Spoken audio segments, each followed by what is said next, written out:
Alright, so, wanted to make today's video by starting by reading something I wrote. The minutiae of discipline handles itself in the smallest act, so small in fact that they become almost imperceptible in scale, and yet play such a staggering role in the development of our mindset and actions towards our goals. So, one of the things I've been thinking a lot about recently is the role of daily sacrifice and, how do I reach my goals? And I think what I've learned about reaching goals is that, everyone always says you gotta break them into like smaller goals and stuff, and I've always yes, it's nice and it's practical, but I've never really understood it, right? Because there's a difference between understanding an idea and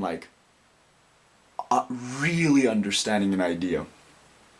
I guess the best way to look at it, I heard someone say this and I thought it was brilliant. They said, you don't possess an idea, an idea possesses you. And I think that there's a difference in that. There's a point where when you understand an idea, you have to possess the idea.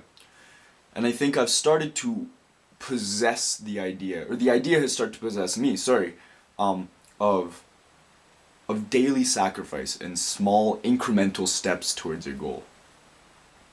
And it got me thinking about discipline, because self-sacrifice requires discipline, right? I think to manifest the big things we want in life, or the big things that I want in life, one of the things I've realized is that it takes a daily commitment and small acts of sacrifice and movement towards that goal. And that really changed my paradigm about things, because see, the thing is, I think that discipline is like a muscle, right? We all know that, and you have to work it to develop more of it. But I started to break it down into its simplest, most fundamental unit of discipline. And what I realized was that I think the smallest acts of discipline in our daily lives have such a profound effect on our ability to reach and create what we want in life. Right? It's like the small act of turning off the TV in the middle of an episode we're watching because we know we shouldn't be watching it. It's so non-consequential that it becomes easy to just be like, alright, it's not going to matter. But those are the decisions that I think are most important. It's the minutiae of discipline, right? They manifest themselves in these tiny, inconsequential acts. And the reason it's actually so hard and it's so, what's the right word, sly, is because what ends up happening is the act seems so inconsequential that I often feel like, well, it wouldn't make a difference whether I do it or not. So here's a great example, right? One of the things I realized that I think in order to better my life, I should stop watching television. Now, I don't watch a lot of television. All I really watch is The Office on Netflix because it's the best show ever. But what I realized is I need to stop watching it. Now, and I think maybe there's a tangent idea here that I kind of have to explore, and that's the idea that you can literally do whatever you want at any given time, right? In the middle of this video, I could stand up and walk out and just leave this thing recording and still post it online. And you know what? It's like, understanding that you can actually do that is so different from me being able to talk about it. Like the fact that I could actually stand up and go, like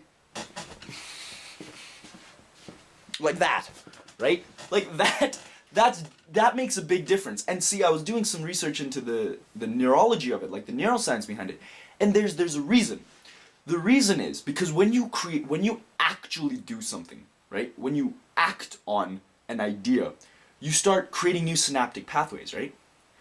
The same goes for breaking bad habits. You have to atrophy synaptic pathways.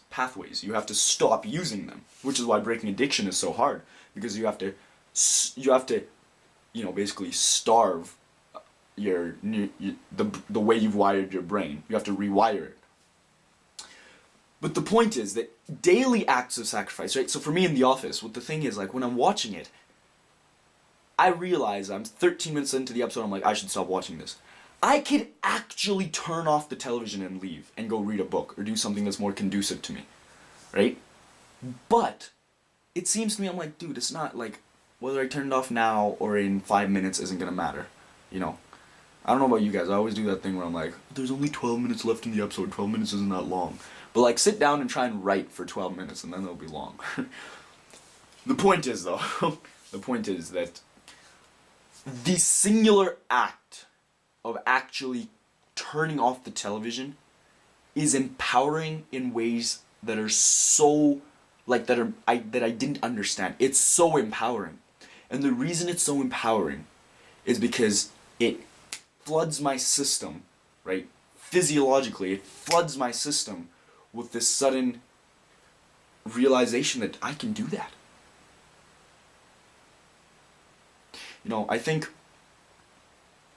there's a story I've always loved about two wolves, right? I think it's an old Native American story about how, you know, there's two wolves inside us, a white wolf and a dark wolf, and it's talking about our darkness and our light. And, you know, you have to decide, and so I think a child asks his father or something, he's like, you know, I feel like there's two wolves inside me, and I don't know, you know, which one is gonna win. And the father turns around and he says, whichever one you feed.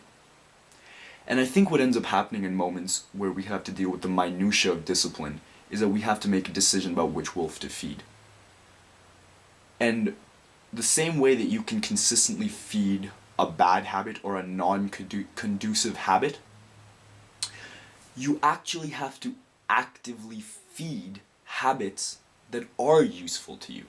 And that's a big change in paradigm for me. Because I never considered it like that. I never thought about the fact that you actually have to actively move towards your goals in small acts. You have to feed that side of you if you want to develop it.